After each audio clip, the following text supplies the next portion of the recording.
After more than 2 years in space, the Pentagon's X-37B spaceplane landed early Sunday morning at Cape Canaveral in Florida.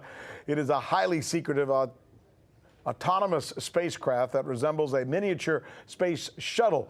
But what exactly it was doing in space still remains a secret. Who knew? Here's John Huddy.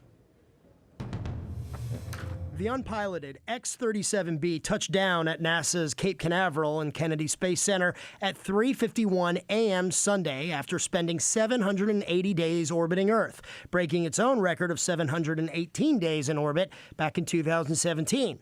The X-37B is part of the Air Force's Orbital Test Vehicle Program, or OTV program. It was the fifth flight mission of the X-37B, built by Boeing, and is at least 2 autonomous mini-shuttles in the Air Force's fleet.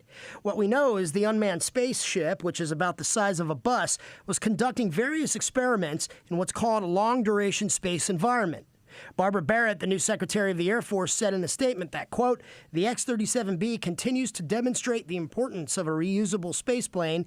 Each successive mission advances our nation's space capabilities." But aside from that statement, we really don't know much more detail about all the experiments that the space plane was conducting. We know that one of them had to do with the U.S. Air Force's Advanced Structurally Embedded Thermal Spreader, measuring the long-term performance of an oscillating heat pipe in orbit. Oscillating heat pipes are capable of transporting more than 45 times the heat than copper and are one of the things that the Air Force has been testing for a new advanced space vehicle design. Perhaps something to be retrofitted in spacecraft designed for a Mars mission. That's on NASA's agenda under a directive by the White House, but it's no small feat and will require a long trip in space.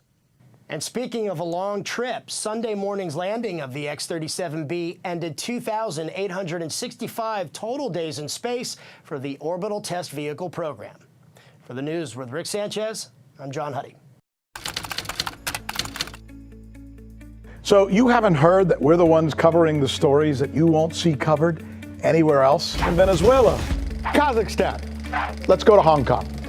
And the media reaction to that has been crickets. How about the way we cover those stories? What the hell does that mean? Wally. That's the key word in this case, uprising. Keep? Can you believe that?